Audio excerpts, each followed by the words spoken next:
네, 이번 순서는 오늘의 키워드를 어떻게 영화에서 다루는지 더 깊이 알아보는 시간입니다.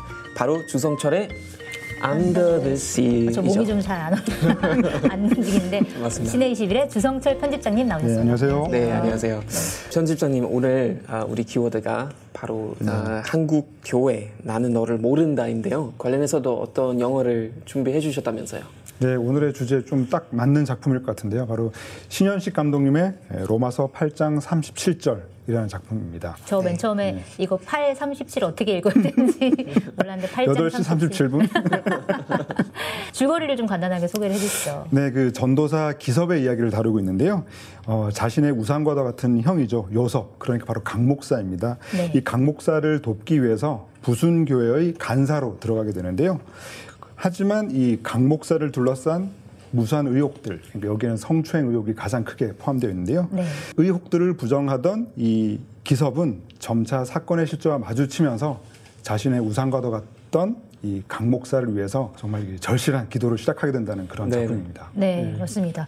이 영화를 보면은 그게 좀 떠올랐어요. 얼마 전에 그 이재록 목사가 신도들 굉장히 광범위하게 성폭행을 저질러가지고 중형을 선고받았죠. 15년형 선고받기도 했고, 또 얼마 전에는 한 목사가 이제 좀 젊은 여신도들을 상대로 그루밍 성폭력을 저질러가지고 또 문제가 되기도 했었고, 이런 것들이 좀 떠오르는데, 그 신현식 감독 같은 경우에는 오히려 이 영화를 만들 때 교회를 비판하려는 목적보다는 뭐 종교인이든 비종교인이든 자기의 이제 잘못한 것을 조금 이 영화를 보고 깨닫고 좀 반성했으면 좋겠다라는 의미로 만들었다라고 말씀을 좀 하셨는데, 이 로마서 8장 37절이 어떤 구절인지 제가 한번 읽어드릴게요. 그러나 이 모든 일에 우리를 사랑하시는 이로 말미암아 우리가 넉넉히 이기느니라. 근데 이 성경 구절이 의미하는 바가 뭘까요? 저는 그렇게 생각해요. 이제 감독님의 말씀이 좀 포함된 내용이기도 한데요. 네. 이 영화는 사실 이 기섭이라고 하는 그 신도의 패배를 그리고 있는 작품이긴 하거든요. 패배. 네. 하지만 그것이 세속적인 패배일 수는 있으나 그 과정 속에서 우리가 얻는 점은 바로 그리스도의 승리를 확인할 수 있다. 이 기섭은 여러 과정을 거치면서 나락으로 떨어진 인물이지만 사실 이 영화가 다루고 있는 영화 속 사건들은 끝난 게 아니라 바로 그 지점에서 다시 시작할 수 있다. 그러니까 우리는 다시 회개하고 성찰하면서 최종적인 그리스도의 승리를 얻을 수 있다라는 얘기를 하고 있지 않나라는 생각이 드네요. 보통 이제 그 종교 영화 보면 뭐 종교를 그냥 뭐 소재로 삼아서 만든 영화들이 많은데, 이번 작품은 좀 더 약간 기독교의 어떤 화두나 어떤 도그마인가 어떤 교리에 대해서 좀 많이 깊이 파고 들어가는 것 같은데 어떻게 보시나요? 사실 이 작품은 굉장히 스타일적으로 좀 독특하죠. 그러니까 성경 여러 구절들을 이제 군데군데 배치하고 중간중간 암전까지 쓰고 있는데요. 왜 이런 방법들을 썼을까라고 생각해 보면 사실 영화가 러닝 타임도 굉장히 긴데 이 긴 시간 자체가 이 어떤 한 신도의 회개하는 과정을 그대로 조금 따라가는 과정이 아닐까. 그러니까 이 영화를 한 편 보고 나면 마지막에 이르러서 뭔가 좀 큰 깨달음을 얻는 그런 느낌이 들긴 하거든요. 그래서 이 긴 러닝타임과 이런 형식이 필요했다. 라는 생각도 듭니다. 네, 그렇군요. 참 길더라고요. 2시간 한 10분, 10분, 15분 정도 되는 것 같아요. 그리고 초반하고 뒷부분에 그 방금 말씀하셨던 암전이 계속 걸리니까 저도 지금 화면이 나갔나 계속 보게 되는데 내 화면에 문제가 있는 것인가. 그 암전이 굉장히 긴 시간이 유지가 돼가지고 이거에 대한 뜻이 뭔가라고 한참 고민하기도 했었는데, 제일 먼저 즉각적으로 떠오르는 일이 바로 그 만민중앙교회 내용이었거든요. 그러니까 사실 이 작품을 하기로 결정하고 난 다음에 또 새로운 소식이 또 떴더라고요. 그 1심과 2심에서 아까 말씀하신 것처럼 긴 그 선고가 났는데도 불구하고 그 교단의 총회장으로 선출됐다라고 하는 소식이 또 바로 전해졌더라고요. 그리고 딸이 부총회장으로 선출됐다라는 소식이 전해지면서 이 영화랑 똑같네요. 너무나 똑같이 흘러가서 사실은 이 감독님이 이 사건 하나만을 두고 이 작품을 떠올린 것은 아니겠지만 왜 이렇게 보면 볼수록 우리 현실을 환기시키고 있나라고 생각을 해보면 실제로 우리 그 교단이나 종교가 가지고 있는 여러 문제점들이 이제 와서 하나둘씩 드러나기 때문이 아닐까. 종교적인 그 권력 다툼은 사실 참 애매한 게, 그거는 그냥 한국 개신교만의 문제 아니라 뭐 독일 전주교도 그런 문제 되게 많았었잖아요. 뭐 신부들이 이제 어린 소녀들 대상으로 뭐 어떤 성추행했다든지 이런 거 보면 굉장히 높은 위치에 오르고 있고, 약간 그 권력을 이제 이용하는 그런 경우들이 많은데 지금 여기 영화 보면 그 가해자 그 요섭 목사도 여러 가지 대사들 이제 치는데 내가 사람들이 생각하는 것만큼 강하지가 않아. 너도 그렇게 생각하지? 한국 교회는 강한 리더십이 필요해. 내가 내 마음 편하고자 외면하는 것도 옳다고만 볼 수 없어. 저를 필요로 하는 것이 있어요. 사명을 알고 있으면서 어떻게 충성하지 않을 수 있겠어요? 너무 황당하더라고요. 결국은 자기 합리화시키는 맞아요. 거잖아요. 다시 복귀하려고. 네, 굉장히 자기 합리화 좀 강했던. 자기 스스로가 그렇죠. 자기를 용서한 네. 그냥 기도 한 번 하고 아버지가 회개라고 운영하는 네. 그 교회에서 셀프로 기도하고 마치 나는 이제 회개했고 그다음에 용서 받았다라고 얘기하는 그 장면이 저는 영화 밀양에서 그렇죠. 그 전도연이 자기 아들을 데리고 밀양으로 갔는데 아들을 납치해가지고 이제 살해한 살인범을 본인이 이제 용서를 해야겠다라고 하고 교도소에 갔는데 그 사람은 이미 굉장히 편안한 표정으로 나는 이미 하나님에게 용서를 받았다라고 얘기하는 걸 듣는 순간 전도연이 굉장히 충격을 받잖아요. 그 장면과 굉장히 겹쳐 보이더라고요. 네, 그렇죠. 다 용서받았습니다라고 하는 그 경상도 사투리가 지금도 네. 기억에 남는데요. 저는 그 밀양도 밀양이지만 그 올해 초에 그 개봉했던 그 프랑스 영화 한 편이 있어요. 그 프랑스어 오종 감독의 신의 은총으로라고 하는 작품인데요. 네. 이 작품을 살짝 소개해드리면 프레아나 신부라고 하는 사람이 30년 동안 무려 그 70여 명의 그 어린 아동들을 네. 이렇게 성추행했던 그 사건을 영화로 옮긴 것인데요. 네. 하지만 그 신부의 여러 가지 이런 악행들을 이 바르바랭 리옹 대주교가 이 보호를 해주고 있었죠. 그 바르바랭 대주교가 이 주교 회의에서 이 문제를 다루고 있었는데 그런 얘기를 해요. 신의 은총으로 프레아나 신부의 공소시효는 이제 지났다. 예. 네. 그러니까 그 신의 은총으로라는 말이 바로 그 밀양에도 적용이 되고 이 작품에도 이제 적용이 되는 건데요. 그리고 또 이 프레아나 신부가 실제로 이 작품에는 프레아나 신부와 바르바랭 대주교의 그 실명이 그대로 나오거든요. 아, 그렇군요. 그래서 이제 프레아나 신부 쪽에서 상영 금지 가처분 신청을 내렸죠. 네. 하지만 적절치 않다.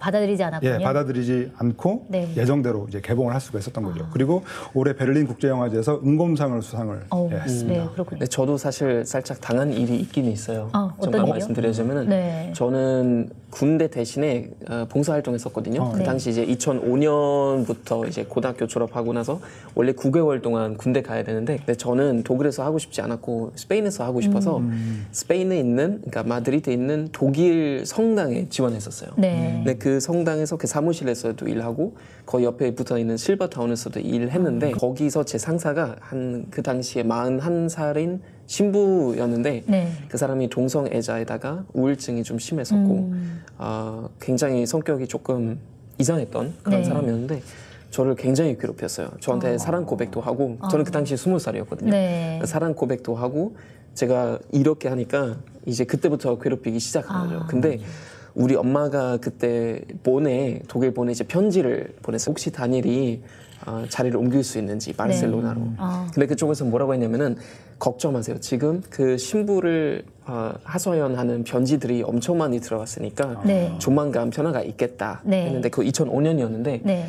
2009년까지 그분이 거의 계속 계셨어요.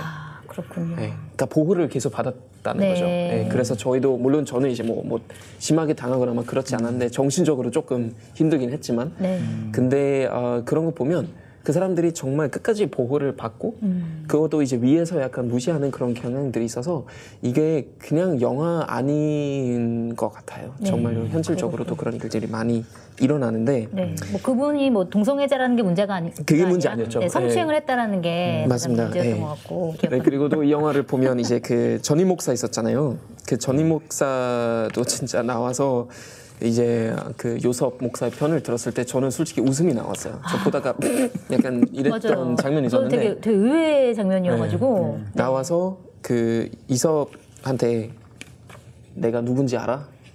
나는 한국 교회 대통령이다라고 대사가 있었는데 너 내가 누군지 알아? 내가 대한민국 목사 중에 대통령이야. 와 이거 정말 되게 정말 저렇게 해도 되는구나라는 생각이 들더라고요. 아니 이 어떤 권력을 가지길래 그런 대사가 나오는 걸까요? 그래서 사실 그 장면에서 야합이라는 표현도 쓰이거든요. 네. 그래서 사실 그 감독님의 의도는 이 교단 내에서 벌어진 이런 권력 다툼과 그런 어떤 야합의 모습들을 약간 정치권의 모습하고도 연결을 지으면서 사실 우리 사회의 어떤 큰 구조, 그러니까 교회나 종교를 넘어서 우리 사회의 커다란 구조 자체가 썩어 문드러지고 있다라는 것들을 그렇게 좀 표현하지 않았나 싶습니다. 네. 사실 개신교에는 만인사제설이라는 건 있어요. 만인사제설이요? 네, 그러니까 뭐냐면은 모든 신자들이 사실 사제들이다라는 그런 원리거든요. 네, 그러니까, 좋은 원리네요. 네네. 네. 그러니까 어떻게 보면 약간 평등성을 말하는 건데 내가 누군지 알아라는 대사 나왔을 때는 그 전임 목사한테 그거 한번 얘기해보고 싶은. 네, 만인사제설 아세요? 막 이렇게. 네, 그렇습니다.